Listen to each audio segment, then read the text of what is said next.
Le Livre du ciel, tome 17, 3 juin 1925. Les œuvres de la rédemption et de la sanctification auront leurs effets complets quand la créature vivra dans la volonté divine. Pendant que je me fusionnais dans la sainte volonté divine suivant ma manière habituelle, je me disais: où notre Seigneur a-t-il fait le plus pour les créatures? Dans la création, la rédemption ou la sanctification? Bougeant en moi, mon toujours aimable Jésus me fit voir toute la création. Quelle sublimité, quelle magnificence, quelle harmonie, quel ordre! Il n'y a aucun endroit dans le ciel et sur la terre où Dieu n'a pas créé quelque chose de spécial et de différent. Il l'a fait avec une telle maîtrise que, comparé à la plus petite chose créée par Dieu, les plus grands scientifiques sentent que toute leur science et tout leur art ne sont absolument rien, les choses créées par Dieu étant remplies de vie et de mouvement.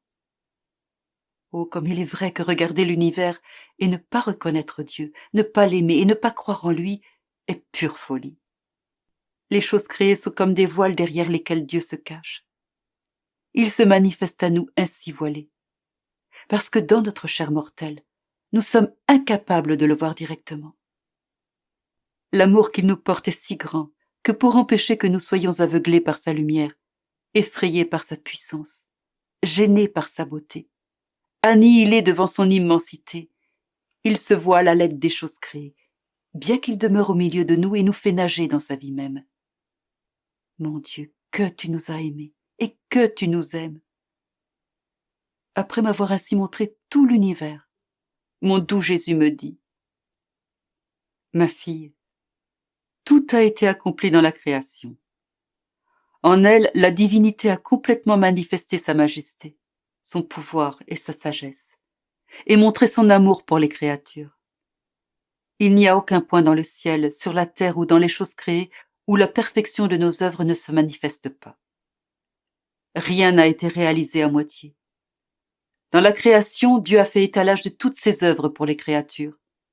Il a aimé d'un amour complet, et il a réalisé des œuvres complètes. Il n'a eu rien à ajouter ni à retrancher. Il a tout fait parfaitement. Il ne sait pas accomplir des choses incomplètes. Un amour distinct et complet envers chaque créature a été placé dans chaque chose créée. La rédemption n'a été rien d'autre que la réparation pour le mal accompli par les créatures. Elle n'a rien ajouté à l'œuvre de la création. La sanctification n'est rien d'autre qu'aide, grâce et lumière pour que l'homme retourne à l'état originel dans lequel il a été créé, qu'il réponde au but pour lequel il a été créé. En fait, dans la création, en vertu de ma volonté, la sainteté de l'homme était complète, puisqu'elle émanait d'un acte complet de Dieu. L'homme était saint et heureux dans son âme, parce que ma volonté avait reflété en lui la sainteté de son Créateur. Pareillement, il était saint et heureux dans son corps. Ah, ma fille, en dépit de la rédemption et de l'œuvre de la sanctification, la sainteté en l'homme est incomplète, voire inexistante. Cela signifie que si l'homme ne fait pas marche arrière pour adopter ma volonté comme vie, loi et aliment, afin d'être purifié, ennobli et divinisé, c'est-à-dire s'il ne se conforme pas à l'acte premier de la création en prenant ma volonté comme héritage assigné par Dieu, les œuvres de la rédemption et de la sanctification n'auront pas leurs effets complets. Tout est dans ma volonté. Si l'homme la prend, il prend tout. Ma volonté est un point unique englobant tous les points de la rédemption et de la sanctification.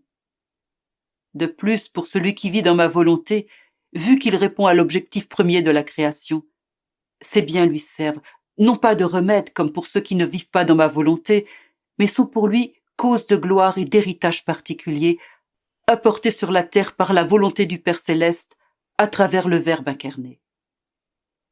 En venant sur la terre, mon premier acte a été exactement de faire connaître la volonté de mon Père dans le but de l'attacher de nouveau aux créatures.